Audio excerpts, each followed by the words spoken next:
Hello again, my friends. Matt Robertson back from my annual break. And as you can tell from my voice, I probably picked up a little something from my preschool kid. It's okay. I could not wait any longer. I just feel like I need to get back on the microphone. So it's good to talk to you again. Welcome to the Everyday Marksman, the podcast where it's all about tactical skills for living a more adventurous life. I am your host, Matt. Our website's everydaymarksman.co, and there you're going to find today's show notes as well as our awesome community of marksmen just like you, our articles, YouTube channel, podcast episodes, all of that great stuff. Come on the website, check it out, everydaymarksman.co. All right, let's get on to today's topic and what have I been up to over the last couple of months. Because every year I take a break to stop and, well, first off, my day job does take a lot of time this time of year. It finally slowed down a little bit, but it gave me time to stop and think about what it is that I want to say for the rest of this year, going into next year. It gave me a chance to really buckle down and work on the book. And all of this is tying back together. So every year I tend to focus on a theme to pursue. Sometimes it's personal. Sometimes it's a bit more to do with the site. For most of 2022, the key phrase was minimum capable citizen. And the idea was around a set of standards and baseline targets that I think any prepared citizen should strive for. And eventually, the idea kind of fizzled out when I felt like there really wasn't much more to write, because also I'm not interested in minimum. I think we should strive for excellence. That's back to the idea of arate from a couple episodes ago. And minimum doesn't cut it. Now, in 2023, my goals shifted personal, with a heavy focus on health and fitness. And you probably don't care, but as an example of that, in about the last year, I have cut, just over 30 pounds. I'm at the lightest weight I've been since probably high school, and feeling great. And this past weekend, I just finished a Tough Mudder and it went awesome. So I know it's been paying off. Now, coming out of my annual break, I settled on this idea that's worth exploring with you. And I'm calling it the Martial Marksman. Yes, it's a play off a marksmanship and martial artist. You get the idea. But the philosophy here is the capabilities of the martial marksman and what they need to know how to do and how they get there. And laying that foundation is the focus of the book that I've been writing. Now, the book itself won't be ready for a while. As it turns out, writing a book is a lot harder than I thought it was going to be. So it is still just trickling through. But shout out to everybody who's been encouraging me and giving me feedback on it along the way. I still got more to go, but I'm happy to start sharing some of these ideas and things that have come out while I've been writing. So this idea of the Martial Marksman, I'm really going to give credit to two places. The first was John Simpson's latest book, as well as the late, great Jeff Cooper. So I want to start with John's reference. In my review of his most recent book, I quoted something that just needs to be said again. So here we go. It's a quote. "The audience that this book is written for has already made the decision to deploy patrol rifles. So I don't need to talk you into it. They have picked the manufacturer and the model of the rifle they're going to use. So I don't need to sell you a particular product. And they've picked the ammunition design, so I don't need to make any recommendations. The point is that you've got your patrol rifle and you want to know how to train with it. That's why you're reading this book now. Keep in mind," this is the important part, as an aside, "keep in mind that the type of marksmanship we'll be discussing here has nothing to do with shooting bullseyes for score or seeing who can shoot the smallest group. Those are fun sports and have their place, but always keep in mind that in patrol rifle training, shooting on the range is a means to an end and not the end itself." End quote. Now, this sentiment is not new. Several of my previous guests have said variations of the same thing. Time on the range and in competition is not wasted, so long as you're doing it with the right motivation. You must keep the end goal in mind. Your goal, my goal, is building proficiency with the rifle and its employment. If your goal shifts to competing and winning as your primary purpose, then your training and practice follow and change accordingly, often for the worse. Eventually, you become more gamer than martial marksman. So this was my first impetus. John put it clearly and concisely in a way that I could chew on ever since reading it. So now let's talk about Jeff Cooper. Years ago, early in my marksmanship journey, I picked up a copy of The Art of the Rifle from the now defunct Paladin Press. Published in 1997, it predates my serious interest in shooting and marksmanship by almost 20 years. And Jeff opened the book by discussing the Queen and about finding a why. Now, rather than summarize his ideas, I'm just going to go ahead and quote some of these excerpts. These are not, I'm going to read it to you like it's all one continuous quote, but realize this is actually like four separate parts of those first two chapters just smashed together. All right, here we go. Quote, "Personal weapons are what raised mankind out of the mud, and the rifle is the queen of personal weapons. The possession of a good rifle, as well as the skill to use it well, truly makes a man the monarch of all he surveys. It realizes the ancient dream of the Jovian thunderbolt. And as such, it is the embodiment of personal power. For this reason, it exercises an curious influence over the minds of most men. And in its best examples, it constitutes an object of affection unmatched by any other inanimate object. The rifle is a weapon. Let there be no mistake about that. It is a tool of power, and thus dependent completely on the moral stature of its user. It is equally useful in securing meat for the table, destroying groups of enemies on the battlefield, and resisting tyranny. In fact, it is the only means of resisting tyranny, because a citizenry armed with rifles simply cannot be tyrannized. The rifle itself has no moral stature, since it has no will of its own. Naturally, it may be used by evil men for evil purposes, but there are more good men than evil, and while the latter cannot be persuaded to the path of righteousness by propaganda, they can certainly be corrected by good men with rifles. While it is true that there exists in most nations a sport of rifle shooting, the formalization and specialization of target shooting competition has led its practitioners somewhat astray, in much the same way that the sporting practice of fencing has obscured the art of the sword. However, the most serious obstacle to the popular understanding of riflecraft is the fact that rifle marksmanship is dependent entirely upon individual self-control, and self-control is out of fashion in the age of the common man." End quote. I think each of us understands how these paragraphs apply to the world around us and our experiences. In the following chapter, Jeff defines what makes someone a good shot. It's a definition I've remembered ever since reading it, and one I've been using more and more often. It used to adorn the wall of the classroom at gunsight, and it says this: "A marksman is one who can make his weapon do what it was designed to do. An expert marksman is one who can hit anything he can see under appropriate circumstances. A master marksman is one who can shoot up to his rifle."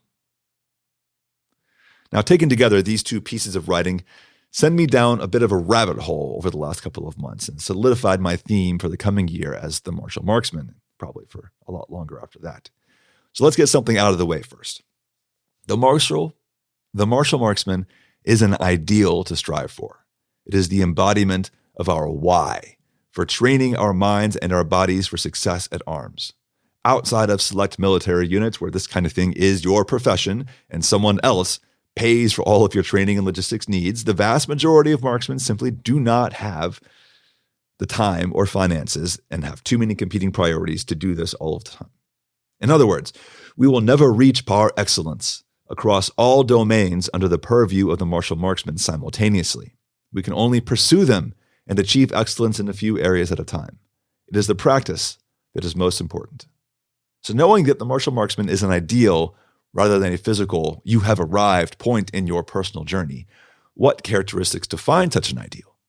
So we're going to break this down into our core everyday marksman topic areas, starting with mindset, probably the thing that I need to write a lot more about, and I plan to.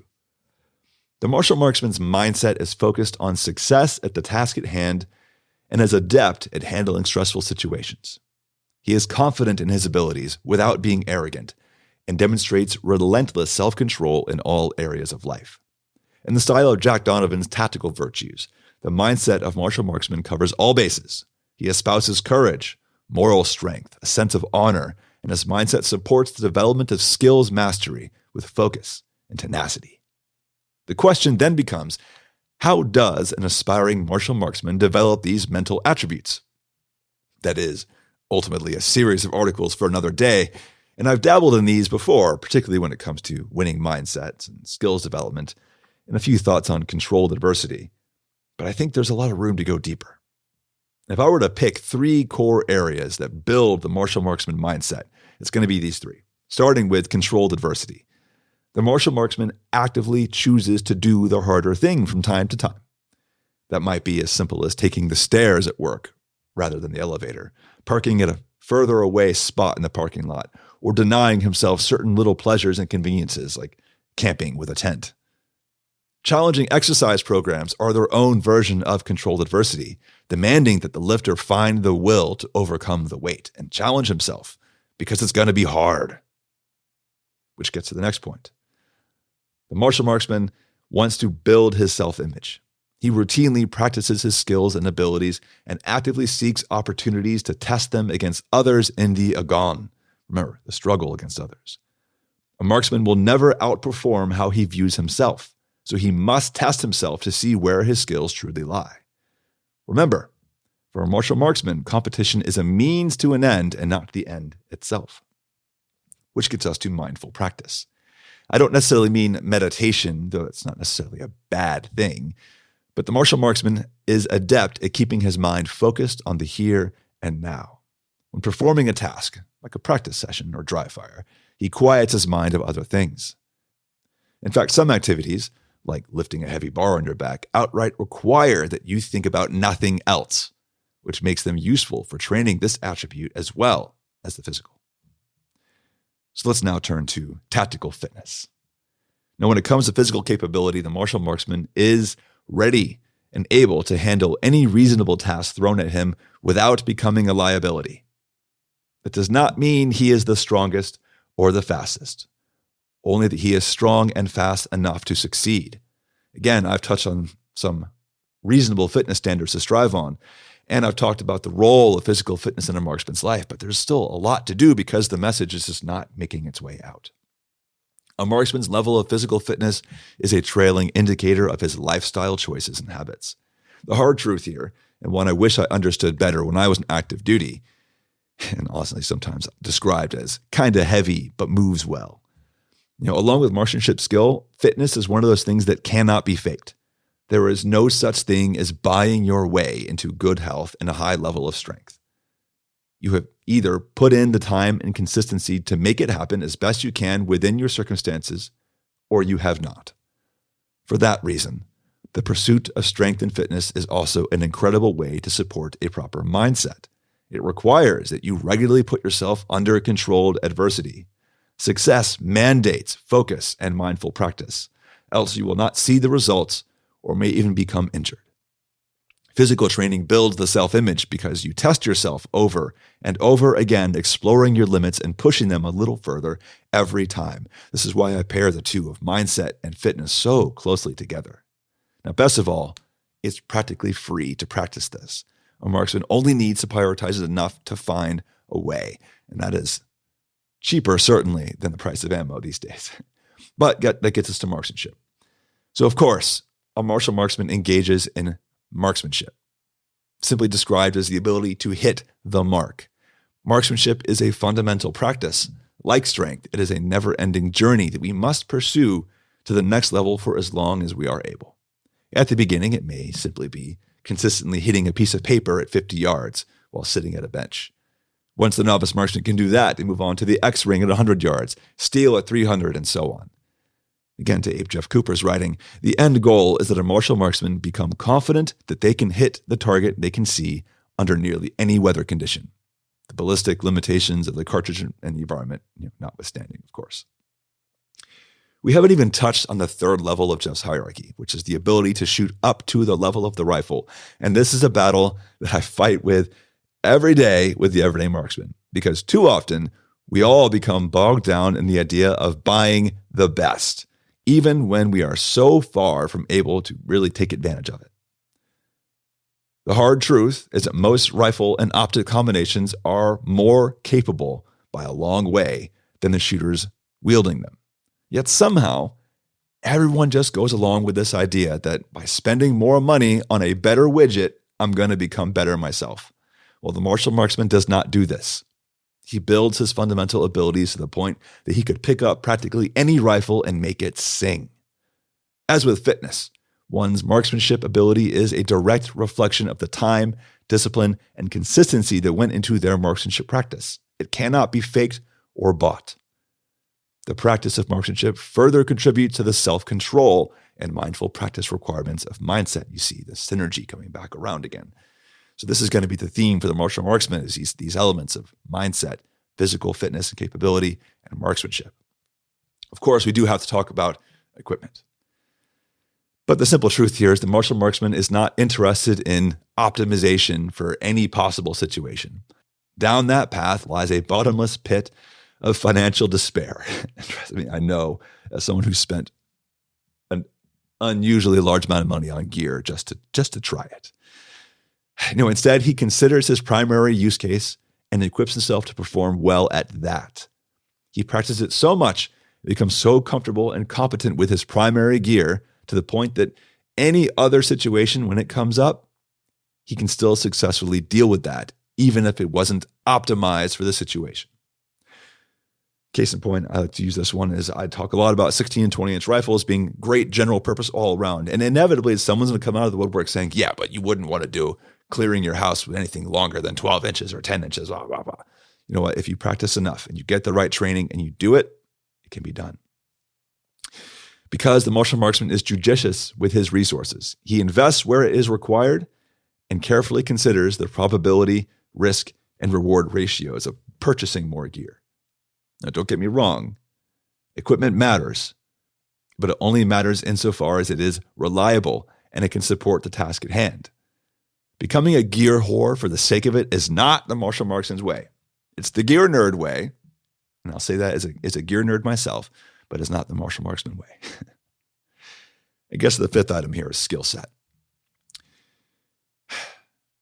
Physical fitness and proficiency of the rifle are the core capabilities that we're going to talk about, but they aren't the only ones. In fact, on the scale of probability, a martial marksman is far more likely to need to perform other tasks like land navigation, water purification, first aid, communications, firecraft, field hygiene, and building a shelter during an emergency. Learning and practicing these additional skills contributes to the marksman's sense of mastery and confidence in emergencies. It makes him more useful in general. It's what rounds out his capabilities and makes him a fantastic team member and community leader, and you cannot afford to neglect them. And with that, my friend, I'm going to go ahead and end this episode.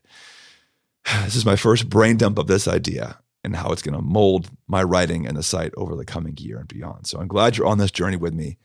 Let's get to work. Make sure you come up by the website, everydaymarksman.co. Hit that big green subscribe button. Join the email list. It's the best way for me to get a hold of you. I'm not big on social media these days because, honestly, social media doesn't like me very much or what I write about, and that's okay. Thanks for listening, my friend, and I'll catch you next time. Take care.